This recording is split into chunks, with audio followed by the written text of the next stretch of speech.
Welcome to Marriott MBA Today. I'm your host, Nathan Tanner, and today we're here with Andrew Walters. Thanks for joining us. Hey, pleasure to be here.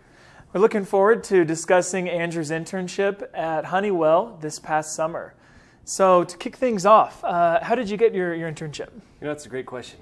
With Honeywell, it's strange. There's an odd rumor floating around, and it has been for the last couple of years, that really to land the internship with Honeywell, all you needed to do was say, hey, Honeywell's #1 on my list, and I want to work for Honeywell.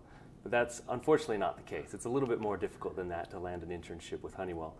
So Honeywell is really looking for a few different things, and they like to plug holes in their organization. So they look for a varied background. And I don't have any HR background prior to this experience, and so that didn't bother them at all. I interviewed with a few different companies, and they saw that as a weakness, my lack of HR experience. But Honeywell really saw my strengths shining through and kind of ignored that lack of HR and knew that they could take what I had with my experience, my business acumen, and run with that and plug that into a hole where they needed someone filled. You mentioned you don't have a background in HR. Yeah. What led to the career change? Yeah, definitely. So what I would do is, I used to work at a movie theater. I was a general manager there for a little while. And while I was there, I was always interested in how the numbers meant what actions people were taking. And so I owned a P&L there, and I always was interested in, well, what does this number mean, and who owns this number, and how do I change it?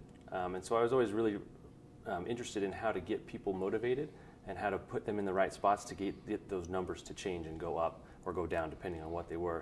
And then my next job, I had an international job. I was working for a company, and I was handling all of their Asia Pacific accounts. And once again, I didn't own a P&L, but I ran a small team, and I was really interested in getting them to do their very best. And so I kept thinking, what is this all about? Why do I keep falling back on people's talents and getting them in the right organizations, getting them in the right roles? And once I hit the ceiling at that last company, I knew that I needed a change, and so an MBA in HR would let me get the skill set that I needed and kind of augment what I've already done and help me kind of grow that HR experience. Where were you located for the summer? So in the summer, I was in South Bend, Indiana, home of the Fighting Irish. Nice. Which is great for a BYU student because they really respect BYU over there. And I thought that was a really cool place to be. And I always got asked the question in the ward when I was there, are you going to convert to being a Fighting Irish fan instead of a Cougar fan? But I haven't, no. I'm still Cougar. Good. Cougar Blue. But I was at a plant there, and they manufactured wheels and brakes for airline, so for like Boeing and even for the military. It was a really great experience there. And how'd you like it out there? So South Bend itself is not my favorite city, and I'll be honest. I apologize if I'm offending anyone from that area. But South Bend is situated in a unique spot. So if you go just a few hours to the west, you're at Chicago. You go just an hour to the north, you have beautiful Lake Michigan. You go to the south, you have Indianapolis. And if you head out east, you have some really nice Amish towns. And so there's a lot of things to do around the area. The city itself wasn't my favorite, but we found lots of things to do outside in the kind of the not too far away from the central location there. What types of projects did you work on? So Honeywell is, and this is probably not unique to them, but during the internship they throw as many projects as they can at you because it gives you a good opportunity to kind of mingle with and work with a lot of different stakeholders so that you can work with them to prioritize which is the most important and which is going to bring the most impact to the company.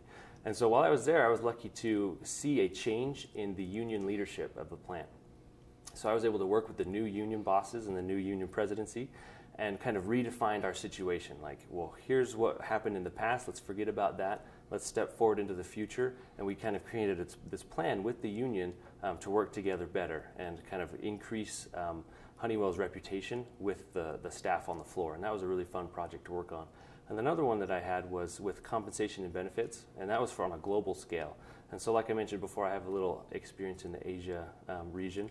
And so they had me reach out to people in Japan and China and Singapore to figure out what their problems were with compensation and benefits. And I had to compile that information and create a marketing plan to kind of incent people to take training courses on compensation and benefits because there was kind of a gap there between what Honeywell wanted them to know and what they were actually performing. Sounds like you did some really interesting projects. So you had a great experience at Honeywell, got an offer, accepted it. Yeah. What makes you excited to go back? So that's a good question. And I've always had the mindset of, when you choose a company to work for, you're not joining that company for the job that they're offering you at the moment. You're joining that company for the job that's going to happen 3 to 5 years down the road. Mm-hmm. And I think that's where Honeywell really shines.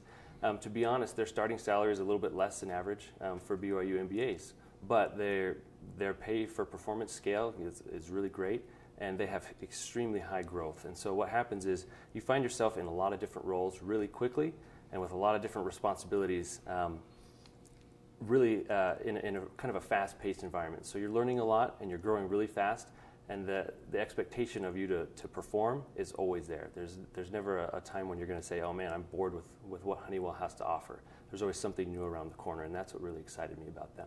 Oh, great. What advice would you give to someone considering working at Honeywell? Well, definitely don't be afraid of your experience. What Honeywell is really looking for are problem solvers. And not just problem solvers, but problem discoverers, if that's a word. People that can kind of fight against the status quo and take really intelligent risks, weigh the benefits to the risk that's going to take, and perform. And Honeywell's great with, they allow you to fail. As long as you make that mistake only once and you learn from it and go on, they want you to try new things and be kind of entrepreneurial in your approach. So if you have that entrepreneur mindset and you really want to try new things and get people to embrace different things that they normally haven't seen, or they don't know what's going on, and you can kind of force them and get them to see things new ways, that's what Honeywell wants. And so for my advice would be, don't worry about what experience you've had. If you're going into a supply chain role, they don't want a supply chain person, they want a problem solver. If you're going into an HR role, they don't necessarily care about HR experience, they want a problem solver. And so if you can solve problems and find problems they didn't even know existed, then I think Honeywell is a good place for you. Good advice. Thank you very much, Andrew. It was great having you on the set today. And thank you for joining Marriott MBA today.